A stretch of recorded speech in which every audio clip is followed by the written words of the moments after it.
नमस्कार छात्रों, YouTube channel GK art पर एक बार फिर से आप सभी का बहुत बहुत स्वागत है। छात्रों, आज हम एनटीपीसी रेलवे और रेलवे के ही ग्रुप डी को लेकर फिजिक्स के क्वेश्चन को कुछ लाए हुए हैं। ऑब्जेक्टिव टाइप के प्रश्न हैं, जिन ऑब्जेक्टिव टाइप के प्रश्न को मैं आपके स्क्रीन पर रखूँगा। उसके 4 ऑप्शन दिए जाएंगे और उस ऑप्शन के हिसाब से आपको उसका सही उत्तर देना है कि कौन सा उत्तर उसका सही होगा।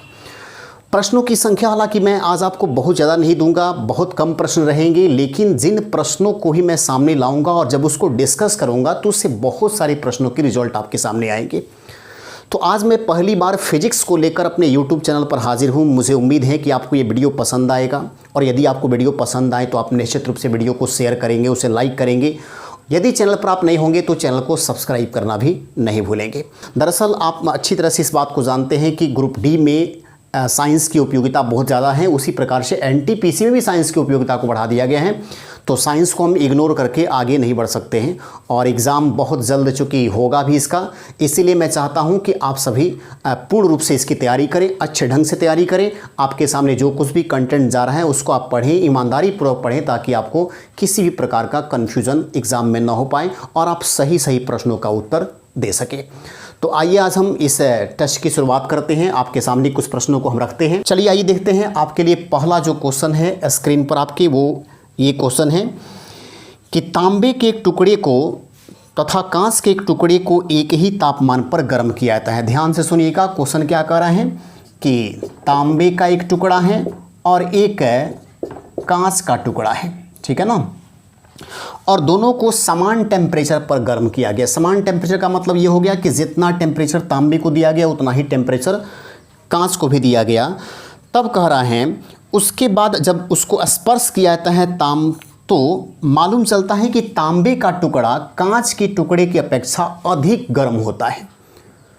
तो सबसे पहले तो हम इस कथन और कारण का जो क्वेश्चन है उसमें हम कथन के हिसाब से कारण के बारे में जानेंगे और कारण के द्वारा हम कथन के निष्कर्ष तक पहुंचने का प्रयास करेंगे कि जो कारण दिया है क्या उससे कथन का निष्कर्ष मालूम चल पाता है, यानी कि उस कथन की व्याख्या उससे हो पाती है। तो चलिए आइए हम देखते हैं। जो कथन बोल दिया उसमें यही बोल दिया कि तांबे को और कांच को दोनों को गर्म करेंगे तो सबसे पहले ज़्यादा टेम्परेचर में कौन गर्म होगा? तांबा गर्म होगा। इसका टेम्परेचर कांच से अधिक हो जाएगा। सेम तापमान पर गर्म करने पर, एक ही समय दोनों को एक ही तापमान पर गर्म करें तो ज़्यादा जो है गर्म वस्तु कौन सा लगेगा? तांबा लगेगा। ऐसा क्यों होता है? तो सबसे पहले ध्यान रखेंगे कि ये दोनों ऊष्मा का सुचालक है। ये दोनों ऊष्मा का सुचालक है, तांबा भी और कांच भी। लेकिन इसमें सबसे बड़ी बात है कि तांबा जो है ये एक बेहतर सुचालक, मतलब बहुत बेहतर सुचालक है ये, और जो कांच है वो एक मंद सुचालक है। मतलब सुचालक तो ये भी है, ऊष्मा का प्रवाह इसमें भी होता है, लेकिन तांबे की अपेक्षा कम होता है। तो स्पष्ट है कि जब दोनों को हम गर्म करेंगे तो ये बेहतर सुचालक होने के चलते इसमें हीट ज़्यादा होगा, ये गर्म अधिक होगा। और जब हम इस गर्म वस्तु को अपने हाथों से छुएंगे, इसको भी उस दूसरे हाथ से छुएंगे, तो मालूम चलेगा कि इसमें का टेम्परेचर बहुत ही तीव्र गति से हमारे शरीर के अंदर प्रवेश करेगा, जिससे हमें काफ़ी अधिक गर्मी का अनुभव होगा।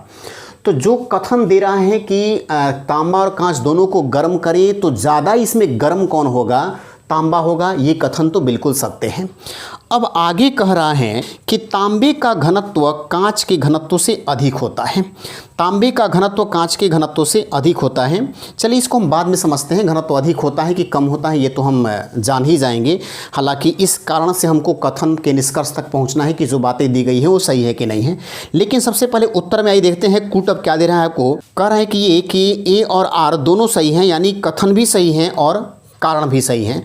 और साथ ही ये भी कह रहे हैं कि आर जो है ए का सही स्पष्टीकरण है, यानी कारण से हम कथन के स्टेटमेंट तक अच्छे ढंग से पहुंच पा रहे हैं, यानी उसका हम पता लगा ले रहे हैं। जो कारण दिया है उस आधार पर हम कथन की व्याख्या कर सकते हैं। बी में ए और आर दोनों सही हैं, यानी कथन भी सही है और कारण भी सही है, परंतु आर ए का सही स्पष्टीकरण नहीं है, अर्थात कारण से हम कथन के निष्कर्ष तक नहीं पहुंच पा रहे हैं। और सी कह रहा है कि ए सही है परंतु आर गलत है। डी कह रहा है कि ए गलत है परंतु आर सही है।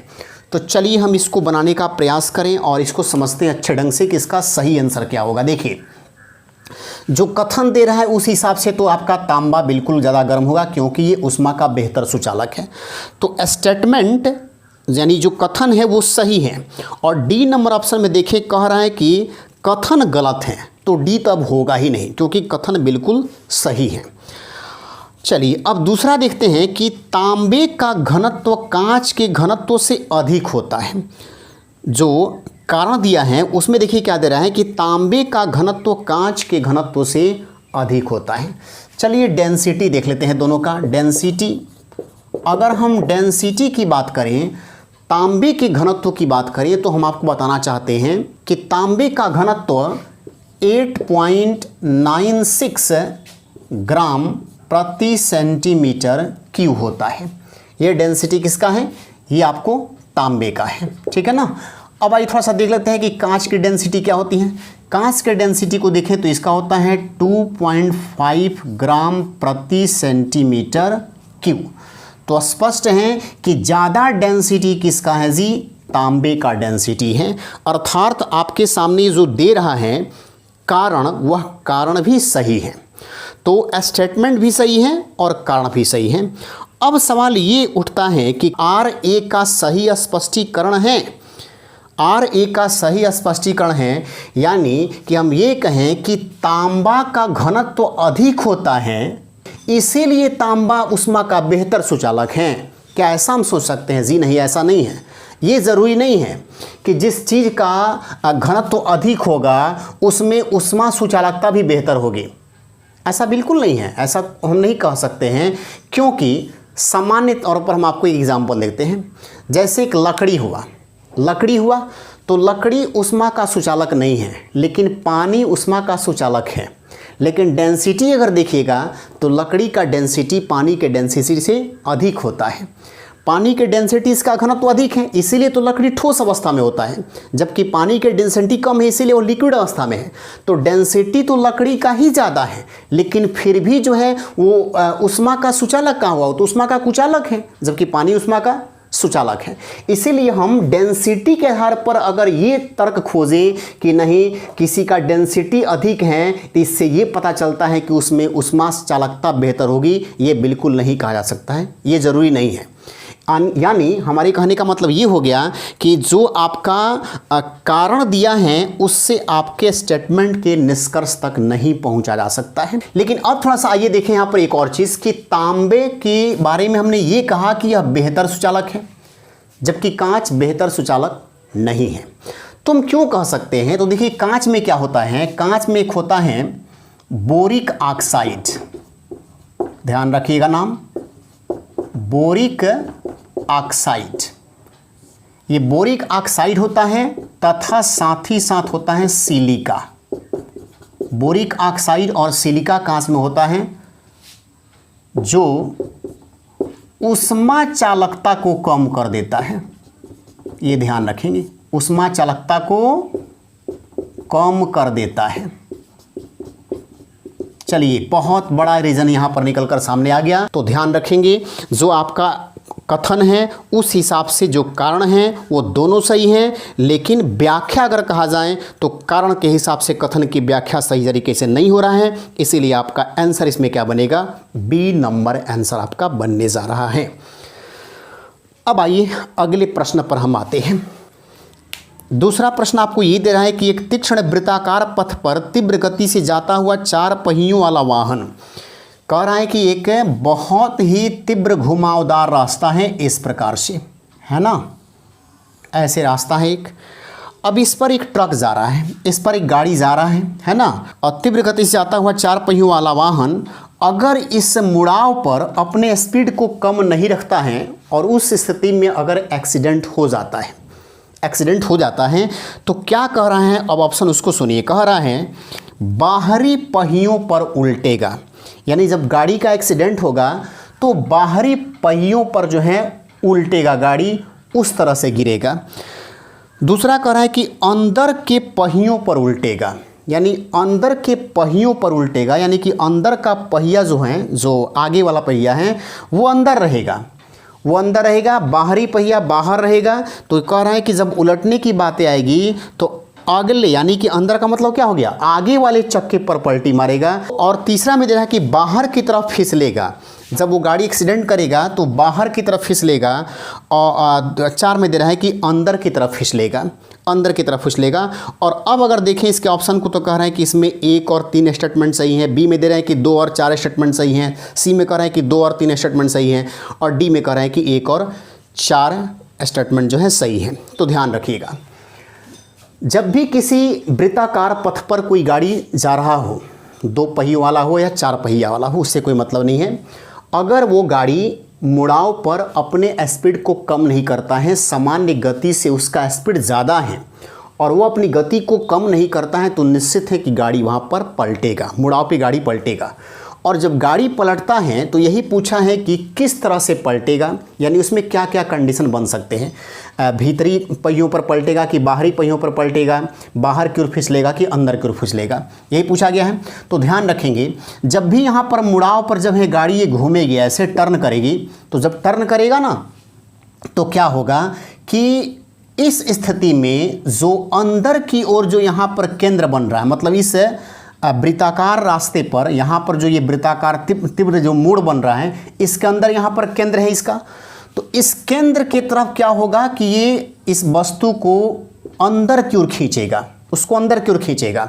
यानी जो अगला पहिया होगा उसको ये क्या करेगा, अंदर की ओर खींचेगा, लेकिन बाहरी पहिए को, जो पीछे वाला पहिया है, उसको ये नहीं खींच पाएगा। उस स्थिति में अगर देखा जाए तो जब गाड़ी पलटेगा तो इसके बाहरी चक्कों पर एक अपकेंद्रीय बल काम करेगा, और जब वो अपकेंद्रीय बल काम करेगा तो उस चक्के को बाहर की ओर फेंकेगा, पिछले चक्के को बाहर की ओर फेंकेगा। कभी भी देखिएगा रोड पे एक्सीडेंट होता है उस जगह पर जहाँ पर तीव्र मुड़ाव है, और जब गाड़ी पलटी मारता है ना, तो जब गाड़ी का जो अगला हिस्सा होता है वो सड़क पर गिरता है, वो पिच पर गिरता है, लेकिन जो पीछे वाला हिस्सा होता है ना, वो सड़क से बाहर की ओर फेंका जाता है। क्या होता है कि जब गाड़ी यहाँ पर घूमेगी तो गाड़ी के घूमने के पोजीशन में क्या होगा कि इस अंदर के तरफ से एक घर्षण बल काम करेगा, अंदर की ओर एक घर्षण बल काम करेगा। और आप जानते हैं कि घर्षण बल हमेशा गति के विपरीत दिशा में काम करता है, यानी जिधर वस्तु की गति होती है उसके खिलाफ बिल्कुल लगाता है, गति का विरोध करता है वो। तो अंदर की ओर घर्षण बल लग रहा है, और ये अंदर की ओर घर्षण बल लगकर क्या कर रहा है कि एक अतिरिक्त अपकेंद्रीय बल को उत्पन्न कर रहा है। तो अपकेंद्रीय बल तो ऑलरेडी पहले से लगा हुआ है, एक एक्स्ट्रा अपकेंद्रीय बल लगने के चलते और ज़्यादा वो बाहर की ओर फेंका जाएगा, और यही कारण है कि क्या होता है, उस परिस्थिति में एक्सीडेंट होगा। तो पहिया क्या होगा, बाहर की तरफ फिसलेगा भी, और बाहर की पहियों पर वह गाड़ी उल्टेगा भी। तो ये ध्यान रखिएगा कि हमेशा पीछे वाला जो चक्का होता है वो रोड के बाहर हो जाता है, और जो आगे वाला पर्सन होता है वो पीछ पर गिरता है। आपका सही आंसर क्या बनेगा इसमें, 1 और 3, और 1 और 3 ऑप्शन किस में दिया हुआ है, ये दिया हुआ है आपको ए नंबर ऑप्शन में। फिर अगला देखिए क्वेश्चन क्या कर रहा है। अगला क्वेश्चन कह रहा है कि बैरोमीटर पठन में अचानक गिरावट हो जाने से निम्नलिखित में से कौन सी एक मौसमी दशा इंगित करती है। बैरोमीटर, चलिए बैरोमीटर के बारे में जाने हम पहले थोड़ा सा यहाँ पर। बैरोमीटर, बैरोमीटर, तो ध्यान रखिएगा, बैरोमीटर का आविष्कार अगर पूछेगा, आविष्कार, तो आविष्कार करने वाले थे इंजीनियर टॉर्सेली। बैरोमीटर का आविष्कार किए थे कौन, इंजीनियर टॉर्सेली। अब बैरोमीटर क्या मापता है, ये वायुमंडलीय दाब को मापता है, वायुमंडलीय दाब। अब सवाल उठता है कि वायुमंडलीय दाब क्या है भाई, तो 76 सेंटीमीटर ऊंचे पारे के स्तंभ द्वारा लगाया गया दाब ही वायुमंडलीय दाब कहलाता है। गैसों के कारण जो हमारे शरीर पर जो दाब है उसको हम वायुमंडलीय दाब कहते हैं, जो 76 सेंटीमीटर ऊंचे पारे के स्तंभ द्वारा लगाया गया दाब होता है। अब देखिए क्या होता है कि इस बैरोमीटर के अंदर जो है क्या भरा जाता है, तो इसके अंदर भरा जाता है पारा, और पारा इसलिए भरा जाता है क्योंकि पारे का आयतन कम होता है, पारे का आयतन कम होता है और उसका डेंसिटी काफ़ी अधिक होता है। जल की अपेक्षा अगर देखिएगा तो जल का आयतन बहुत ज़्यादा हो जाता है, उसका डेंसिटी जो है कम हो जाता है। आयतन बहुत ज़्यादा हो गया, डेंसिटी उसका कम हो गया, इसका डेंसिटी अधिक है, आयतन कम है। तो अगर पानी को इसमें भर देंगे तो आयतन ज़्यादा है, मतलब ज़्यादा जगह को लेगा। बैरोमीटर बनाना भी पड़े तो बैरोमीटर बड़ा बनाना पड़ेगा, और उसको आसानी पूर्वक सुगमता से एक स्थान तक से दूसरे स्थान तक ले जाने में हमको परेशानी होगी। लेकिन यहाँ पर देखिए क्या है, बैरोमीटर के अंदर पारा इसलिए भरा जाता है क्योंकि इसका क्या कहेंगे, घनत्व अधिक और आयतन कम होता है, आयतन कम होता है। एक तो ये भी ध्यान रखिएगा। अब इस बैरोमीटर से हम क्या निकाल सकते हैं, मौसम संबंधी सूचना, मौसम संबंधी सूचना का पता कर सकते हैं कि सूचना जो है किस टाइप का दे रहा है, मतलब मौसम में क्या क्या परिवर्तन होने वाला है। देखिएगा एक क्वेश्चन पूछा जाता है बैरोमीटर के तरह ही कि मृदा उर्वरता का बैरोमीटर किसे कहते हैं, मृदा उर्वरता का बैरोमीटर, ये भी क्वेश्चन कई बार आया हुआ है। तो मृदा उर्वरता का बैरोमीटर केंचुआ को कहते हैं, केंचुआ जिसको कि किसान का मित्र भी कहा जाता है। तो इंजीनियर टॉर्सिली ने इसका आविष्कार किया, जो इटली के बड़े वैज्ञानिक थे, और इन्होंने जब बैरोमीटर का आविष्कार किया तो इससे वायुमंडलीय दाब का पता चलता है। और ये वायुमंडलीय दाब क्या होता है कि वायुमंडलीय दाब का अगर कोई पूछे कि मात्रक बताइए तो हम क्या बताएंगे, मात्रक, इसका मात्रक होता है बार, मात्रक इसका बार होता है। और एक बार बराबर होता है 10 के पावर 5 न्यूटन प्रति मीटर स्क्वायर। ये होता है एक बार बराबर 10 के पावर 5 न्यूटन मीटर स्क्वायर, यानी 10 के पावर 5 न्यूटन मीटर स्क्वायर एक बार के बराबर होता है। वायुमंडलीय दाब का ये मात्रक है बार। चलिए अब देखिए मौसम संबंधी सूचना हमको किस प्रकार बताएगा। बैरोमीटर के अंदर भरा हुआ है पारा, और पारा जो है देखिएगा ये बैरोमीटर यंत्र हो गया, ये रीडिंग इसका 1 2 3 करते करते करते करते ऐसे जो है ये 76 सेंटीमीटर, ये 76 सेंटीमीटर पर तो कांस्टेंट रहेगा, क्योंकि इतना दाब जो है वायु का हमेशा हम लोग के शरीर पर रहता है, इसीलिए पारा यहाँ तो रहेगा ही रहेगा, यहाँ रीडिंग दिखाते रहेगा। लेकिन अब देखिए क्या होगा, मौसम में जब परिवर्तन होता है तो उस परिस्थिति में होता क्या है कि कभी ये बैरोमीटर का जो रीडिंग जो था वो अचानक तेज़ी में, बहुत तेज़ी में नीचे गिरता है, बहुत तेज़ी में नीचे गिरता है, और कभी कभी क्या होता है धीरे धीरे नीचे गिरता है। मतलब एक बहुत तेज़ी में कभी गिर जाता है और कभी धीरे धीरे गिरता है, और कभी क्या होता है कि ये मतलब मंद गति से ऊपर क्यों चढ़ता है, मंद गति से ऊपर क्यों चढ़ता है। तो यहाँ पर देखिए बैरोमीटर के पाठ्यांक में का अनुभव किस प्रकार से हम करेंगे, जब दिया हो कि बैरोमीटर का पाठ्यांक ऑप्शन देखिए, तेजी में नीचे, धीरे धीरे नीचे, धीरे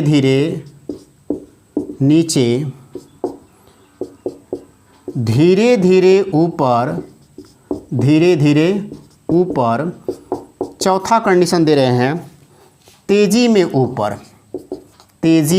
ऊपर। अब देखिए यहाँ पर ये मतलब ऐसा हो सकता है, तेजी में नीचे जा सकता है, ये तो सही है, धीरे धीरे नीचे आ सकता है, ये भी सही है, धीरे धीरे ऊपर जा सकता है, ये भी सही है, तेजी में ऊपर नहीं जाता है, ऐसा कभी नहीं होता है।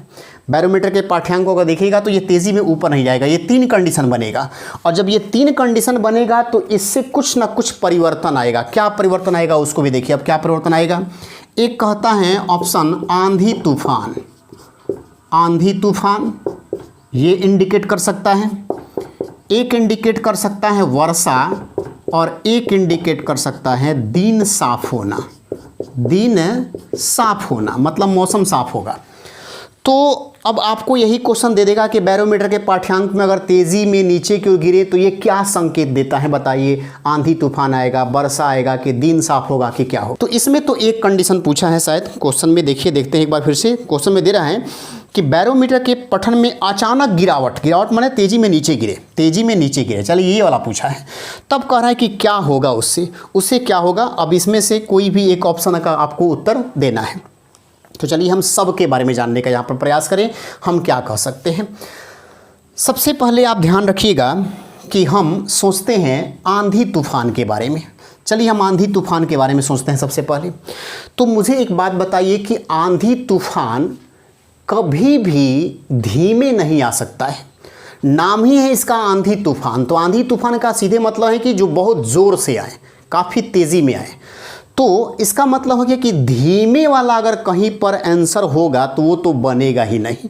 यानी कि धीरे धीरे दो ऑप्शन में दिख रहा है, सीधे ये खत्म, सीधे क्या हो गया, खत्म हो गया। ये दोनों में से कोई नहीं होगा। धीरे धीरे नीचे, धीरे धीरे ऊपर, ये धीरे वाली बात ही हटा दीजिए, क्योंकि आंधी तूफान मतलब तेज, तो तेजी किस में दिख रहा है, इसमें दिख रहा है। अब सवाल उठता है कि कहीं मान लीजिए कि ये धीरे धीरे वाले ऑप्शन को हम हटा दिए, हमने ये कहा कि चौथा कंडीशन नहीं होता है, बट आपके एग्जाम में तो 4 ऑप्शन रहेंगे ना, तो वहाँ पर तो ये डाल देगा कि तेज़ी में ऊपर। अब वहाँ पर दिमाग आपका खराब होगा कि तेज़ी में नीचे वाला था कि तेज़ी में ऊपर वाला था। सर तो ये बता दिए हैं कि तेज़ी मतलब कभी भी आंधी तूफान सोचेंगे तो तेज़ी में सुनेंगे, लेकिन तेज़ी नीचे का सुने कि तेज़ी ऊपर का सुने, क्या इसमें सही होगा? तो मुझे बताइए कि आंधी तूफान जब आता है तो आंधी तूफान आने का मतलब है कि हवाओं की गति का तेज़ होना, हवाओं की गति का क्या हो जाना, तेज़ होना। और हवा की बात जब की जाएगी तो याद रखिएगा कि हवा जो है ज़्यादा मात्रा में कहाँ है, नीचे है कि ऊपर है, नीचे है। हवा ज़्यादा मात्रा में नीचे है, क्योंकि जैसे जैसे हम ऊपर जाते हैं, ऊपर जाने पर हवा क्या होती है, कम होती जाती है। आप देखिएगा अक्सर क्वेश्चन पूछा जाता है कि कितने किलोमीटर की ऊंचाई तक ऑक्सीजन पाता है, कितने किलोमीटर की ऊंचाई तक कार्बन डाइऑक्साइड पाता है, कितने किलोमीटर की ऊंचाई तक नाइट्रोजन गैस पाया जाता है। इसका मतलब कि जैसे जैसे ऊंचाई बढ़ेगी वैसे वैसे क्या होता है, हवा की मात्रा में कमी होती जाती है। और यही तो कारण है कि जब हवा की मात्रा में कमी होती जाएगी तो ऊपर जाने पर हवाओं का जो दाब होगा वो भी क्या हो जाएगा, हमारे शरीर पर कम हो जाएगा। जब हवा ही नहीं है तो दाब क्या रहेगा, यानी वो भी क्या हो जाएगा, कम हो जाएगा। तो सीधी सी बात है कि हवा कहाँ रहता है ज़्यादा, नीचे। तो नीचे हवा ज़्यादा है तो आंधी तूफान कहाँ आएगा, ऊपर अधिक आएगा। आंधी तूफान भी तो नीचे ही ना आएगा, इसीलिए आपका आंसर क्या होगा, तेजी में नीचे। तो आपका जो क्वेश्चन पूछा है उसका तो आंसर सीधे यहाँ पर मिल गया, तेजी में नीचे। अब देखिए अगर धीरे धीरे नीचे कहें, धीरे धीरे नीचे कहें तो चलिए हम देखते हैं अब वर्षा के बारे में। वर्षा के बारे में थोड़ा सा सोचिएगा बात को। वर्षा तेज भी हो सकती हैं और वर्षा धीमे भी हो सकती है, दोनों कंडीशन यहाँ पर लागू हो रहा है। तेज भी हो सकती है और धीरे भी हो सकती है, लेकिन आंधी तूफान कभी भी धीरे होगा ही नहीं। आंधी तूफान हमेशा किस में जाएगा, तेजी वाले में जाएगा। लेकिन वर्षा तेजी वाले में भी जा सकता है और धीरे वाले में भी जा सकता है। तो तेजी में तो ऑलरेडी हमने आंधी तूफान को रख दिया है, इसीलिए अब धीमे वाले में किसको रख देंगे, वर्षा को रख देंगे। धीमे वाले में अब किसको रखेंगे, वर्षा को रखेंगे। और मुझे बताइए कि जब वर्षा भी होती हैं तो वर्षा का होना, बादल का गरजना, बिजली का चमकना, ये सब क्रियाएं कहाँ होती हैं, ऊपर होती हैं कि निचले मंडल में होती हैं, निचले मंडल में होती हैं, क्षोभ मंडल में होती हैं। यानी वर्षा जो होती है वह क्या होती है, क्षोभ मंडल में ही तो होती है। आंधी होता है क्षोभ मंडल में आता है, बिजली चमकता है क्षोभ मंडल में चमकता है, क्योंकि आप जानते हैं कि मौसम संबंधित सभी घटनाएं क्षोभ मंडल में ही घटित होती हैं। और इतना नहीं भी जानते हैं तो सीधे समझिए ना कि जो भी हमारे धरती पर किसान हैं, उन किसानों को फायदा कब होगा, जब वर्षा होगी। तो किसान कहाँ रहते हैं, धरती पर ना। धरती नीचे है कि ऊपर है, ऊपर तो आसमान है, धरती कहाँ है, नीचे है। तो हम क्या समझेंगे, तेजी में नीचे तो हो गया कौन सा, आंधी तूफान का आना, आंधी तूफान का होना। और हमने बताया कि आंधी तूफान अगर तेज में रख दिए तो वर्षा को किस में रखेंगे, हम धीरे वाले में रखेंगे, क्योंकि धीरे और तेज़ दोनों का ऑप्शन है इसके साथ। धीमे भी वर्षा हो सकती है, तेज़ भी हो सकती है, लेकिन तेज़ के लिए हमने ऑलरेडी किसको चुन लिया है, पहले आंधी तूफान को। इसीलिए वर्षा में क्या सोचेंगे, धीरे। और धीरे में कहाँ, नीचे, क्योंकि धीरे धीरे ऊपर से कोई मतलब नहीं है। वर्षा ऊपर हो रही है तो उसे क्या मतलब है, नीचे होगी तब ना किसानों के खेतों को फायदा होगा। तो यहाँ से नीचे वाली स्थिति को समझेंगे। और धीरे धीरे ऊपर देखिए क्या है। चलिए अब देखिए एक और है दिन साफ होना। मौसम जब साफ होता है तो मौसम साफ अचानक हो जाता है कि धीरे धीरे होता है। मौसम साफ कैसे होता है, धीरे धीरे होता है, अचानक नहीं होता है। तो धीरे धीरे वाला ऑप्शन में हम लोग तो एक ऑलरेडी ले चुके हैं, किसको, वर्षा को। तो धीरे धीरे वाले ऑप्शन में अब एक ही ना बचा होगा, और जो एक ही बचा होगा वो क्या हो जाएगा, ऊपर चुके हैं। तो बचा है कौन, धीरे धीरे नीचे, धीरे धीरे नीचे बचा। तो आपका इसमें आंसर आपको जो हम चाहते हैं वो आपको मिल गया है अब, कि बैरोमीटर के पठन में अचानक गिरावट हो जाने से निम्नलिखित में कौन सी मौसमी दशा इंगित करती हैं। तो यहाँ पर हम कहेंगे तूफानी मौसम, यानी तूफान का आना।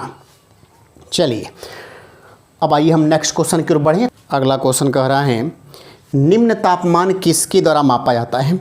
चलिए निम्न तापमान किसके द्वारा मापा जाता है। ऑप्शन दिया है, ए एल्कोहल थर्मामीटर, पारा थर्मामीटर, अधिकतम पठन थर्मामीटर, निम्नतम थर्मामीटर। तो देखिए एक हो गया आपको उच्च तापमान, एक हो गया आपको निम्न तापमान, और एक हो गया आपका, यहाँ पर लिख दे रहे हैं सामान्य तापमान। सामान्य तापमान, जैसे देखिए सामान्य ताप को मापना होगा तो इसके लिए हम द्रव यानी द्रव में पारा थर्मामीटर का उपयोग करेंगे। एक ऐसे थर्मामीटर का यूज़ करेंगे जो सामान्य ताप को माप सकें, और सामान्य ताप को मापने वाला जो थर्मामीटर है उसके अंदर क्या भरा होता है, पारा भरा होता है। और पारा किस अवस्था में होता है, द्रव अवस्था में होता है, द्रव अवस्था में होता है। उच्च तापमान को मापने के लिए जिस यंत्र का हम प्रयोग करते हैं उसको कहते हैं पायरोमीटर। पायरोमीटर, जैसे हम कहें कि सूर्य के तापमान को मापिए, तो सूर्य के तापमान को मापने के लिए पारा लेकर जाएंगे, थर्मामीटर लेकर जाएंगे, मालूम चलेगा कि गैस बन के उड़ जाएगा, उसका वहाँ पर इस्तेमाल नहीं करेंगे। या तो हाइड्रोजन गैस वाले थर्मामीटर का प्रयोग करेंगे या फिर आपको नाइट्रोजन गैस वाले थर्मामीटर का प्रयोग करेंगे, क्योंकि हाइड्रोजन वाले से भी ज़्यादा तापमान सहने की क्षमता किन होती है, नाइट्रोजन गैस वाले थर्मामीटर में। तो वहाँ पर गैसीय थर्मामीटर का उपयोग करते हैं, द्रव वाले थर्मामीटर का प्रयोग नहीं करते हैं। और निम्न तापमान को मापना होगा तो इसके लिए हमको अल्कोहल थर्मामीटर का प्रयोग करना पड़ता है। अल्कोहल थर्मामीटर, यही पूछा गया है आपसे क्वेश्चन।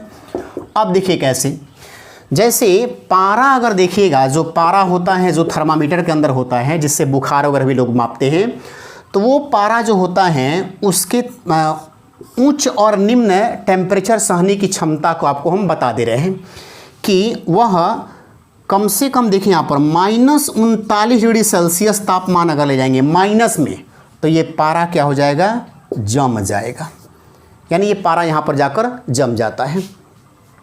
उसी तरह से ये 350 डिग्री सेल्सियस तक टेम्परेचर रहेगा तो वहाँ तक ये पारा जो है तापमान को माप सकता है।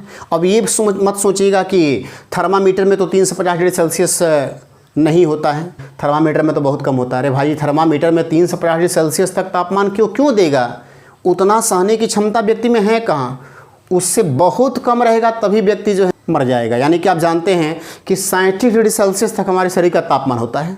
अब 40 डिग्री 45 डिग्री तक ही पहुंच जाए तो क्या इंसान बचेगा थोड़ी, तो ऐसे ही मर जाएगा वो, तो उसको उतना देने की आवश्यकता ही नहीं। लेकिन ये 350 डिग्री सेल्सियस तक के तापमान को बता सकता है, लेकिन इससे अगर उच्च तापमान हो गया तो अब उसके लिए हमको जो है ये काम नहीं करेगा, उसके जगह पर हमको हाइड्रोजन गैस के थर्मामीटर का प्रयोग करना पड़ेगा। करीब करीब 800 डिग्री सेल्सियस तक के तापमान को बता देगा। हाइड्रोजन गैसीय अगर थर्मामीटर का प्रयोग कर दें, हाइड्रोजन गैस का, तो हाइड्रोजन गैस थर्मामीटर, तो ये आपको कितना बता देगा, 800 डिग्री सेल्सियस तक। लेकिन अगर इससे भी अधिक का निकालना होगा तब आप सीधे आइए किस पर, नाइट्रोजन वाले पर। नाइट्रोजन गैस थर्मामीटर अगर इसको ले लेंगे तो ये आपको 1500 डिग्री सेल्सियस तक के तापमान को मतलब माप सकता है ना। और इससे भी अगर ऊपर जाना है तब तो विकिरण जो है तापमापी का इस्तेमाल करेंगे वहाँ पर, जैसे सूर्य के टेम्परेचर को मापना होगा तब वहाँ पर इस्तेमाल करेंगे उसका। लेकिन यहाँ पर देखिए -39 डिग्री सेल्सियस पर ये पारा क्या हो जाता है, जम जाता है। यहाँ देखिए 2 क्वेश्चन -39 से बनता है। एक -39 डिग्री सेल्सियस पर पारा जमता है और एक देता है कि सबसे उच्च ताप किसके खून का होता है। ऐसे भी क्वेश्चन पूछता है कि किस जानवर का खून सबसे गर्म होता है, तो बकरी का। और बकरी का खून सबसे अधिक गर्म होता है तो कितना होता है, 39 डिग्री सेल्सियस, क्योंकि मानव कितना होता है 37 डिग्री सेल्सियस, बकरी का होता है 39 डिग्री सेल्सियस। तो 39 प्लस में है तो भी क्वेश्चन दिया और माइनस में है तो भी क्वेश्चन दिया। प्लस में है तो क्या क्वेश्चन दिया कि सबसे गर्म खून किस जीव का होता है, बकरी का, कितना, 39 डिग्री सेल्सियस।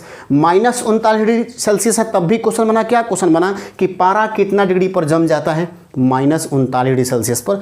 तो इतना पर तो पारा जम जाएगा। अब इससे कहीं कम तापमान अगर निकालना हो कि नहीं, जैसे हम कहें कि -42 का हमको निकालना होगा, तो भाई जी पारा बताएगा ही नहीं, क्योंकि पारा तो यहीं पर जम गया। अब जम जाएगा तो रीडिंग कैसे देगा, नहीं दे पाएगा। इसीलिए इसके जगह पर हम किसका प्रयोग करेंगे, अल्कोहल का प्रयोग करते हैं, क्योंकि अल्कोहल जो है वो -114 डिग्री सेल्सियस तक के तापमान को बता सकता है।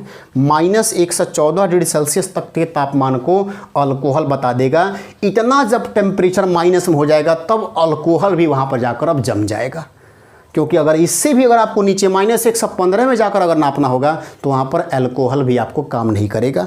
तो सबसे कम जो है निम्न तापमान को ज्ञात करने के लिए हम क्या करते हैं, अल्कोहल थर्मामीटर का प्रयोग करते हैं।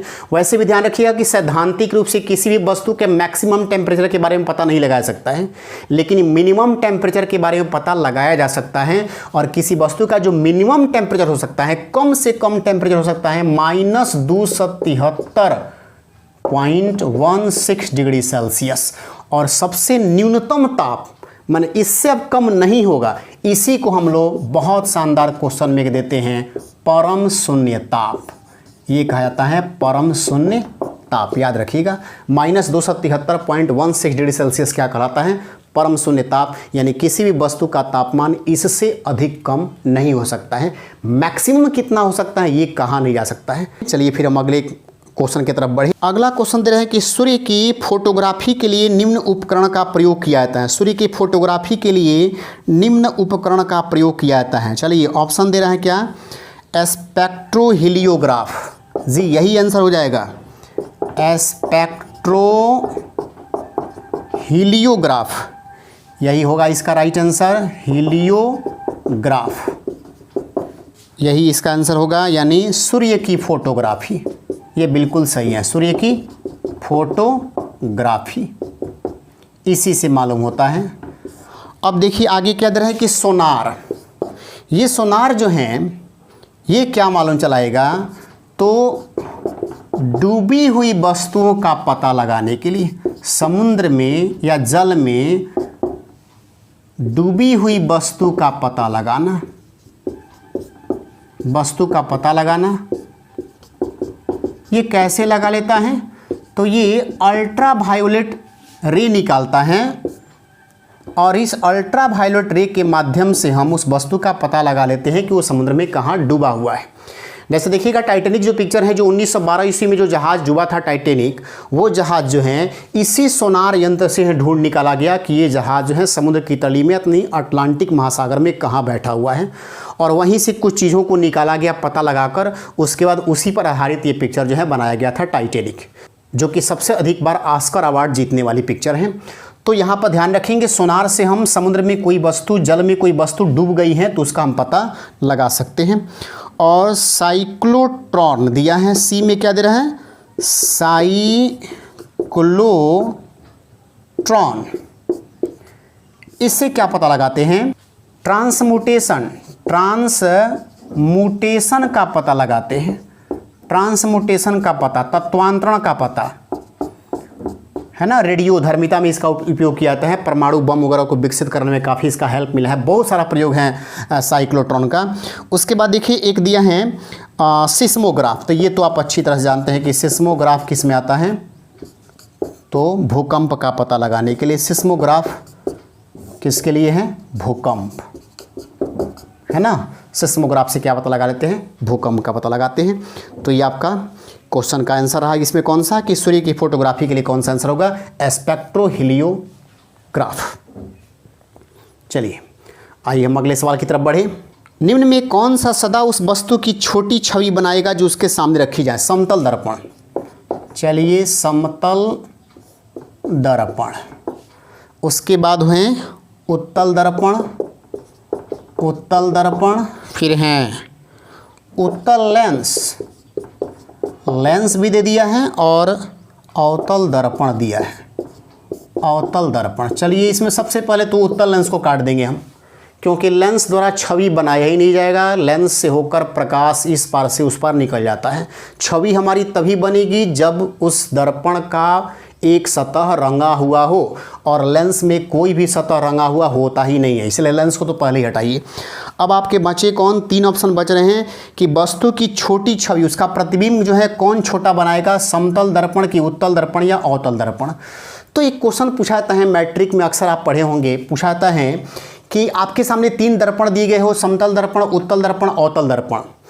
किसी वस्तु को अगर हम उसमें इमेज को बनाते हैं इस तीनों दर्पणों में, तो बिना छुए हम कैसे पता लगा लेंगे कि वह कौन सा दर्पण है? बिल्कुल वही क्वेश्चन है यहाँ पर।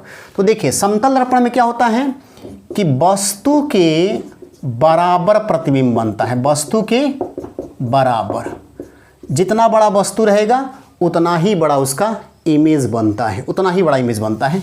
उत्तल दर्पण में क्या होता है कि हमेशा छोटा प्रतिबिंब बनता है, छोटा प्रतिबिंब। और यही कारण है कि आप देखिएगा जो गाड़ियां होती हैं, ये पूछा जाता है कि पीछे से आने वाली गाड़ियों को स्पष्ट रूप से देखने के लिए गाड़ियों में किस प्रकार का शीशा लगाया जाता है, कौन सा दर्पण लगाया जाता है। तो आपका आंसर क्या बनेगा? उत्तल दर्पण, जो हमेशा वस्तु का छोटा प्रतिबिंब बनाता है। अगर छोटा नहीं बनाएगा तो मालूम चलेगा कि उसके आकृति के बारे में अनुमान नहीं लग पाएगा, जो क्या उसमें लोडिंग है, क्या उसमें रखा गया है। गाड़ी का तो हम अनुमान लगा लेंगे, चलिए गाड़ी ये इसके बारे में कहा गया तो इसका साइज़ इतना बड़ा होता है, हमको जानकारी है। लेकिन अब गाड़ी के अंदर कोई वस्तु कितना बड़ा रखा गया है उसका अनुमान हम कहाँ से लगा पाएंगे? क्या कलर है उसका कैसे पता लगा पाएंगे अगर इमेज बड़ा बना दे तो, अगर उसमें स्पष्ट दिखाई नहीं दे तो। इसीलिए उत्तल दर्पण लगाता है ताकि वो वस्तु को छोटा प्रतिबिंब बनाकर पूर्णतः जो है प्रतिबिंब को दिखा देगा, जिससे एक्सीडेंट होने की संभावना बिल्कुल समाप्त हो जाती है। और अवतल दर्पण में क्या होता है कि वस्तु से बड़ा प्रतिबिंब भी बनाता है, बड़ा तथा छोटा दोनों प्रतिबिंब बनाता है। 5 स्थितियों में देखिएगा तो इसके द्वारा बनाया गया प्रतिबिंब आपके दर्पण के सामने बनता है, और एक स्थिति में इसका इमेज जो है वो दर्पण के पीछे बनता है, जो काल्पनिक प्रतिबिंब होता है। तो एक स्थिति में काल्पनिक प्रतिबिंब बनाता है, बाकी स्थिति में हमेशा जो है वास्तविक प्रतिबिंब बनाता है। तो ये वस्तु से बड़ा भी बना सकता है, वस्तु से छोटा भी बना सकता है, लेकिन ये ऑलवेज हमेशा क्या बनाएगा? ये छोटा बनाता है, ये हमेशा छोटा ही प्रतिबिंब बनाता है। ठीक है ना। फिर देखिए नेक्स्ट क्वेश्चन में, आर्द्र वायु में ध्वनि का वेग शुष्क वायु की तुलना में अधिक होता है। आर्द्र वायु और शुष्क वायु, ध्यान रखिएगा। आर्द्र वायु का मतलब है कि इसमें नमी की मात्रा है, और इस शुष्क वायु का मतलब हो गया कि इसमें नमी की मात्रा नहीं है। तो जब नमी की मात्रा में कमी हो जाएगी ना, तो याद रखिएगा कि उस परिस्थिति में जो घनत्व होगा वह कम हो जाएगा। शुष्क वायु का घनत्व क्या हो जाएगा? कम हो जाएगा। आर्द्र वायु का घनत्व क्या होगा? ज़्यादा होगा। ये घनत्व ज़्यादा है, ये घनत्व क्या है? इसका कम है। तो अब आइए इसके हिसाब से हम देखें क्या उत्तर बनेगा। कह रहा है कि शुष्क वायु की तुलना में आर्द्र वायु का घनत्व अधिक होता है, इसीलिए वायु में ध्वनि का वेग अधिक होता है, शुष्क वायु की तुलना में अधिक होता है। तो सबसे पहले बात देख लीजिएगा कि ध्वनि के बारे में अगर बात की जाए, ध्वनि के बारे में अगर बात कीजिएगा तो ध्वनि का ताप पर प्रभाव पड़ता है, ताप पर प्रभाव पड़ता है। क्योंकि 1 डिग्री सेल्सियस अगर हम टेम्परेचर को बढ़ा दें तो ध्वनि का स्पीड जो होगा वो 0.61 मीटर प्रति सेकंड के हिसाब से क्या होगा? बढ़ जाएगा। ये बढ़ जाता है, उतना के स्पीड से इसकी ध्वनि जो है बढ़ जाती है, ये टेम्परेचर बढ़ाने पर। लेकिन दाब के बारे में देखिएगा तो ध्वनि पर कोई प्रभाव पड़ता ही नहीं है। तो ये कह रहा है आपका ऑप्शन पहला कि शुष्क वायु की तुलना में अधिक दाब होता है, और दाब अधिक होने से ध्वनि का स्पीड अधिक है आर्द्र वायु में। जी नहीं, दाब का तो कोई असर पड़ता ही नहीं है, इसलिए पहला स्टेटमेंट बिल्कुल गलत है।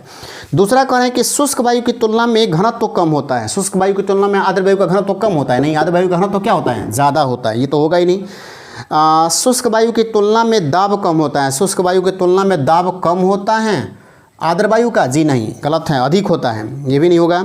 फिर कह रहा है कि शुष्क वायु की तुलना में घनत्व अधिक होता है, शुष्क वायु की तुलना में आर्द्र वायु का घनत्व क्या होता है? ज़्यादा होता है। और जितना ही डेंसिटी बढ़ता है उतना ही ध्वनि का स्पीड क्या होता है? बढ़ता है। आप देखे होंगे पानी में अगर आप बोलते हैं तो पानी में साउंड, और यदि आप एक लोहे पर हथौड़ा मारते हैं तो उसका साउंड, दोनों में अंतर पड़ेगा। ज़्यादा साउंड किसका सुनाई देगा? आपका इस्पात का। ठोस में ध्वनि का स्पीड हमेशा अधिक होता है। तो आर्द्र वायु का मतलब है कि उसका डेंसिटी अधिक है, डेंसिटी अधिक है तो इसमें ध्वनि की स्पीड भी क्या होगी? ज़्यादा होगी। तो आपको यही क्वेश्चन है, आपको इससे बहुत सारे क्वेश्चन मिले। चलिए हम अगली क्लास में फिर आपके सामने उपस्थित होंगे, फिर नए क्वेश्चनों के साथ। तब तक आपसे विदा लेते हैं, धन्यवाद।